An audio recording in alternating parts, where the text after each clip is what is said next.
Teka lang.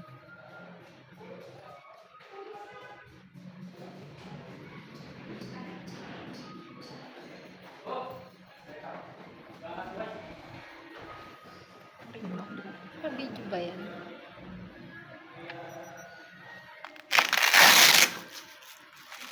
Oh, low blood ka.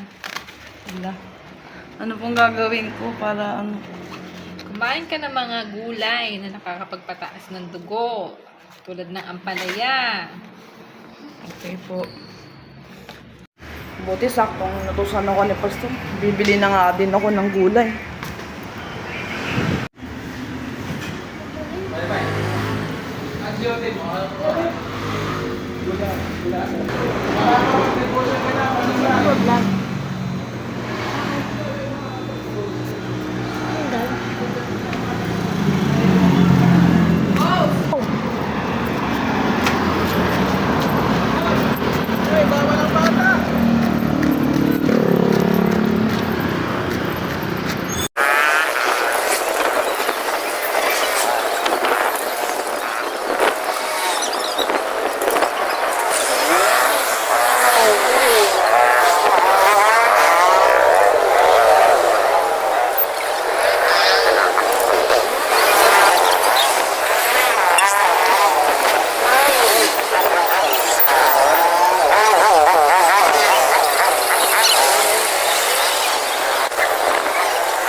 Saan kaya merong mura ngayong ampalaya? Baka lalo ako ma-low blood. Ay, ma-high blood naman ako dahil sa mahal ng ampalaya. Let's.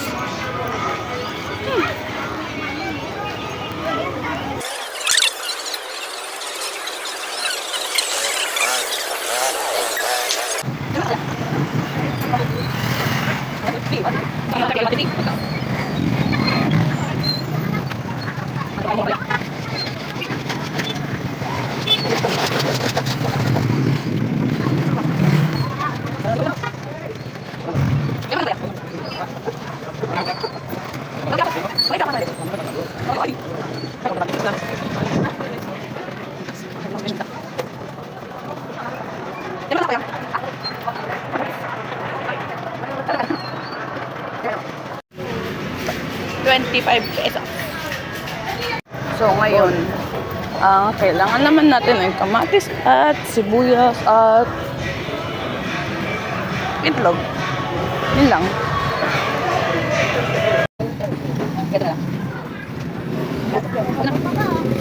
Para sa isang sibuyas. Isang sibuyas. Thank you po. Ito ang ating piraso.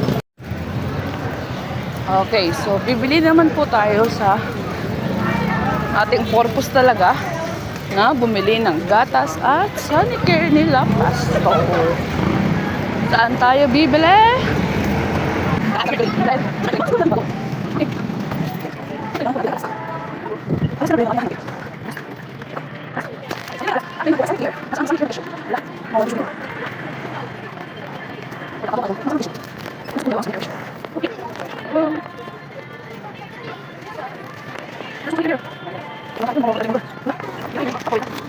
Super card.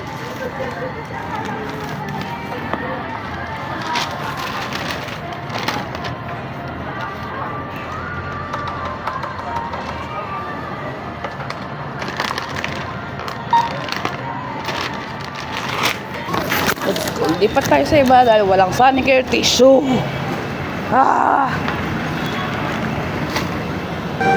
Dito na lang. At mukhang may sunog. Okay, dito na tayo bili.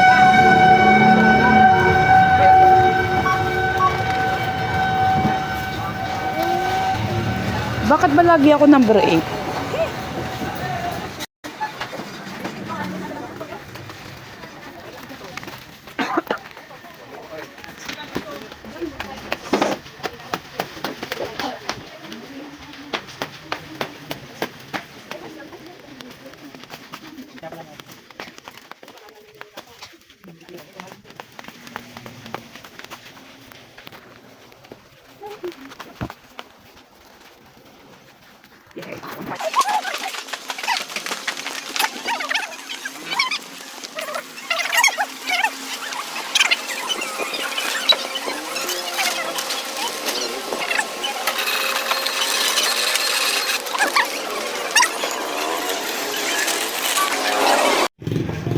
Okay, nakalimutan natin ng itlog kaya babalik tayo sa palengke.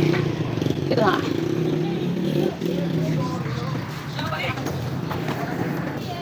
Ito. Go down. Okay, boss.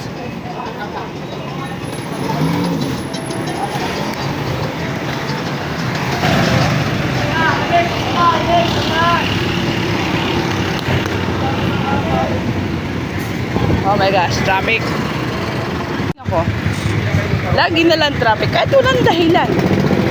Pero fun fact, dito sa Cabuyao, na kahit madilim, hindi ka mag-aalinlangan dahil merong mga pailaw.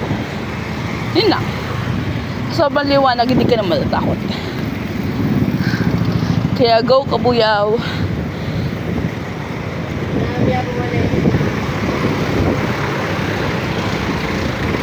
Buti na lang, nakabike tayo. Kung hindi, ipit tayo sa traffic.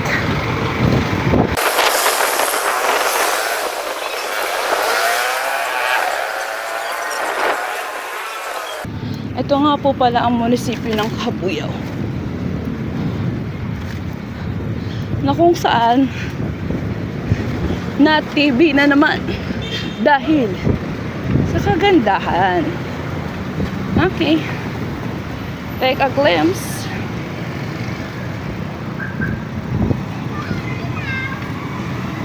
Okay, bike na tayo. Bangga tayo.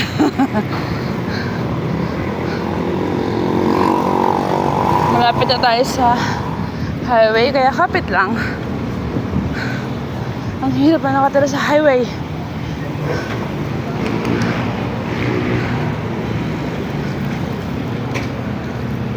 Tignan natin. Baka hinahanap na yung gatas.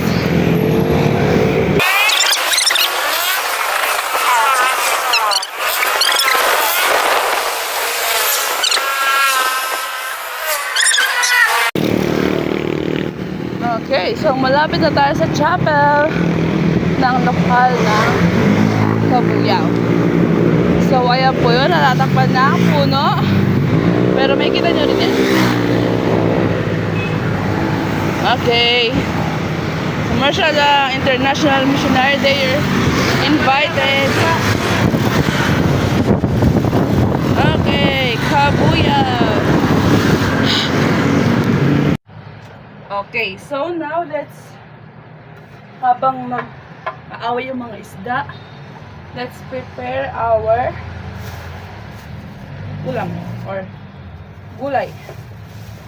Ito ang palaya, itlog na muntikan na mabasag, sibuyas na maliit, kamatis, at bawang na hiningi natin sa taas.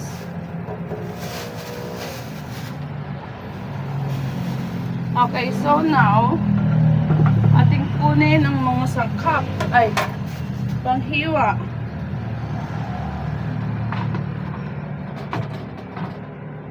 Manggugulo muna tayo dito sa dorm ng ate ko. Dahil mas malaki po dito sa kwarto nila, kaya dito na lang po tayo manggugulo.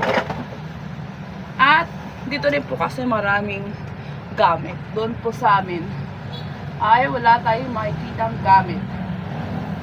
So now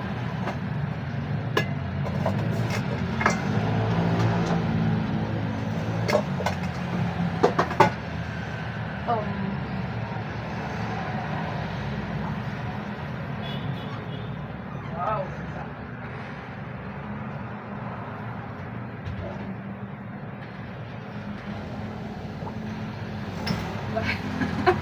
Ito na nga.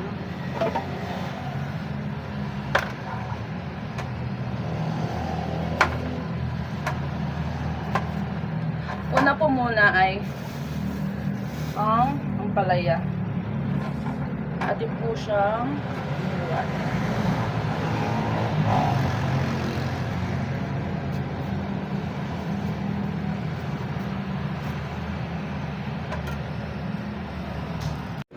Yan. Atin pong hinuain ang ampalayang masarap. Dahil sabi ni Doc, ito daw ang gamot sa low blood. Kailangan natin magpataas ng dugo. I-grate lang natin siya.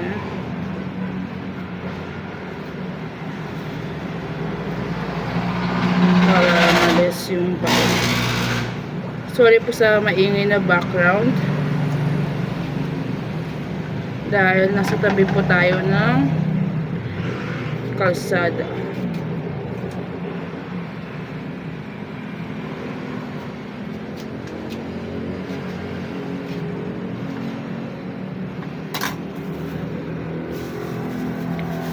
Bawal magkalat sa dakong ito.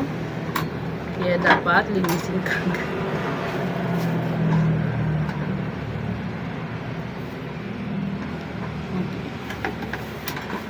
So, para mabilis, let's do the technique.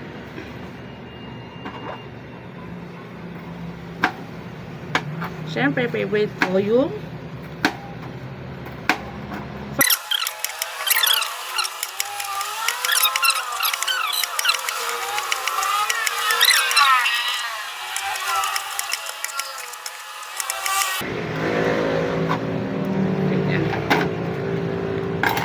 lagyan natin siya dito para mababad at hugasan.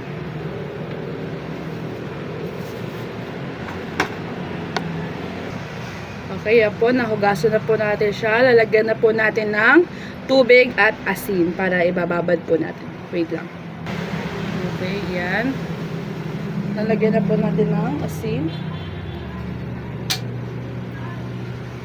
Char.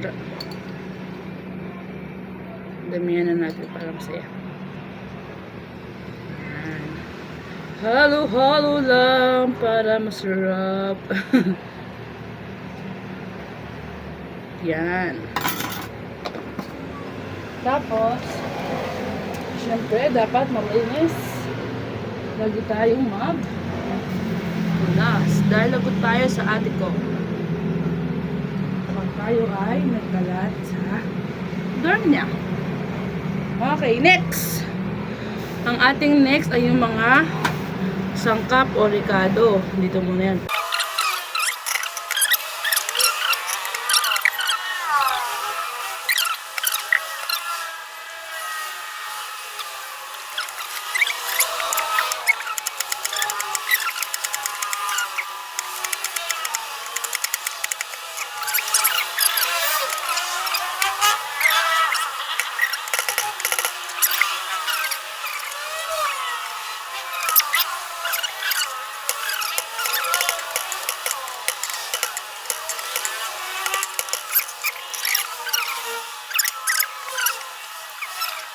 Wait lang.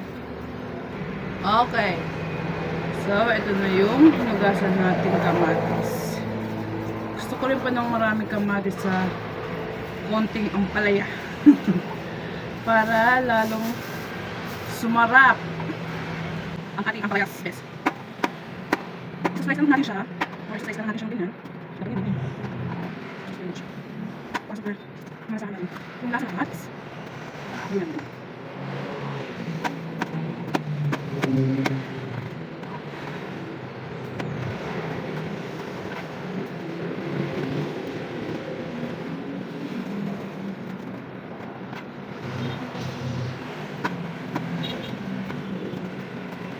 Disclaimer lang po na sa mga vertical buko dyan, dahil ito yung nakikita ang buko ng ating mga parents.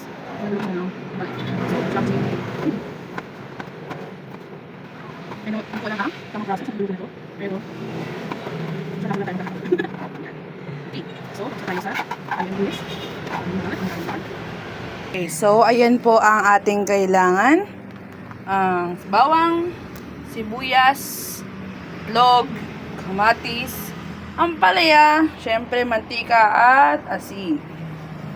Okay, let's do the cooking. Okay, so now, okay,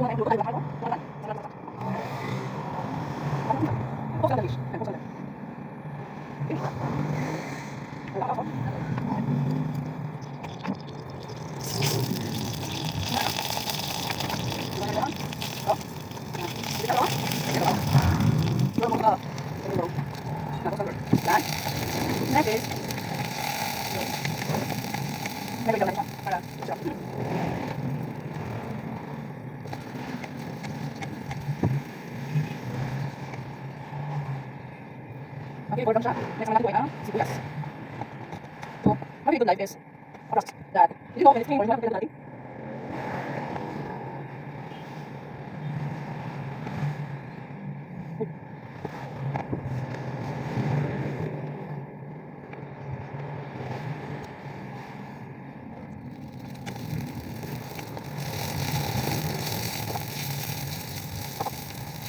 Kailan na guys?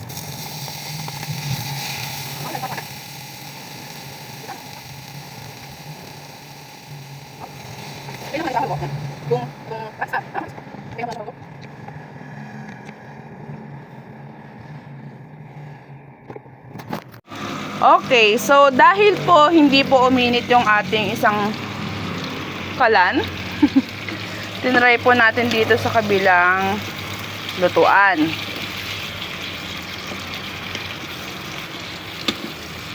Yan. Mas naririnig natin yung talansik ng init ng mantika. Lagyan na lang natin ng water yung paligid para kahit pa paano. Tingnan natin ito. Mga kasi natin ay go. Go na. Lagyan na ng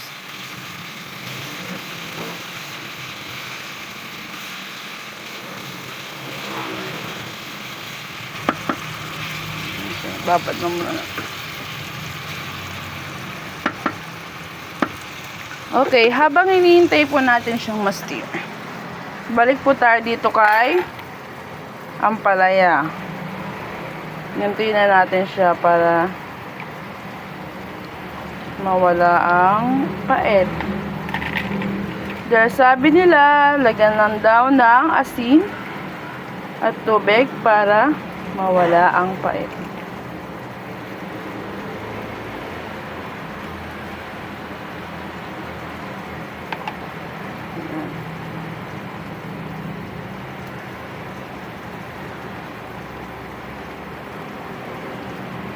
So, tapon lang natin yung tubig. Okay, so let's go back here sa ating ginigisa. Okay. Simmer lang. Kasi mas masarap kapag yung ano niya ay malambot na.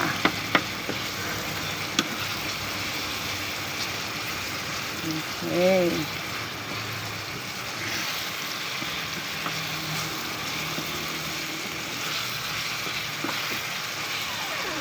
Okay, so nandito na po yung isang may-ari ng bahay, si Kuya Jeff.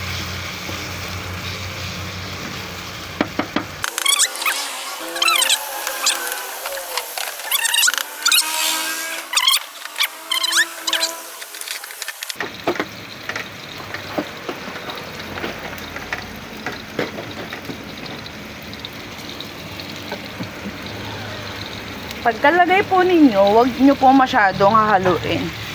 Haluin nyo lang po siya konti para yung sa ilalim ay hindi masunog. Kasi pag hinalo nyo daw siya ng hinalo, papait. Which is, gusto ko nga yung mapait. Okay, so, pakulo lang natin konti. At ilalagay natin ang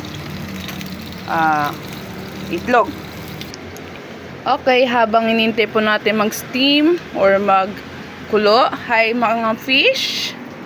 Yan po ang mga fish ng aking kapatid. Ito pa. Yan. Ang gugulo-gulo nila dahil kala nila may pagkain. Lalo na itong mga to, mga goldfish. Yan. Yan. Merong si flounder dito kaso nawawala, nagtatago. Tapos merong nakaiwalay dito, yan. Pag kinatok mo siya, tsaka siya gagalaw. Hala, di gumagalaw, hoy! Tunog lang siguro siya. Ayun, gumalaw. Okay, so ayan po yung pinagkakaabalahan ng aking ate, kuya. Ayaw mag-focus. Yan. Yan po ang kanilang mga isda. Okay, let's go back. Let's see. Okay, ang kulo-kulo-kulo-kulo.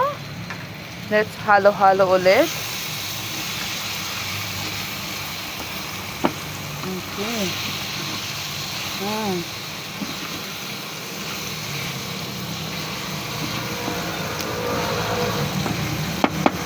Lagay na po natin ang egg.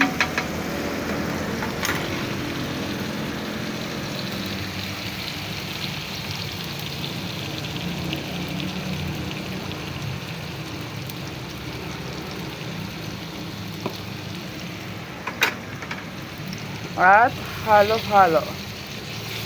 Last na halo-halo ito. At okay na.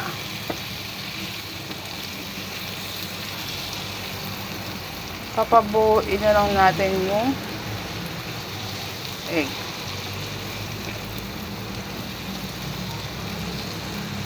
Wala na po tayo masyadong pampalasang nilagay dahil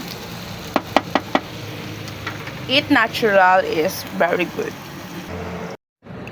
Okay, so let's do the plating here. Tara! Nilagay ko na po yan dyan. Kuha na lang po tayo ng kanin. Okay, so dahil konti lang yung kanin, or yung ulam natin, konti lang muna yung kanin na ating kakain. Let's judge it.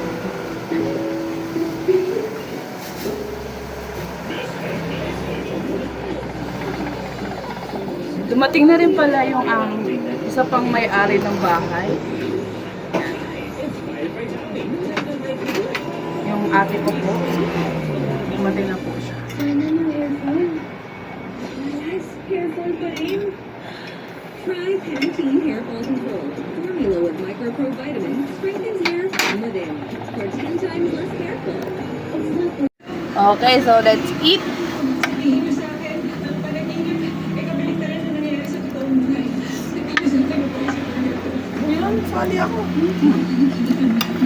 Yummy!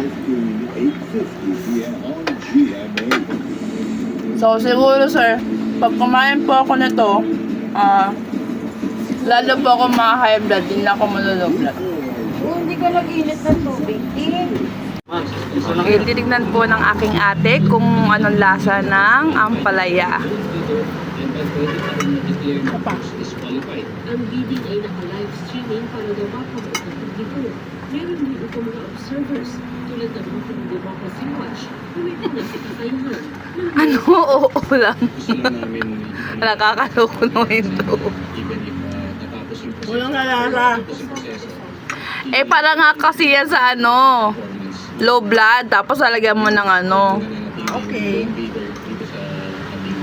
Justified.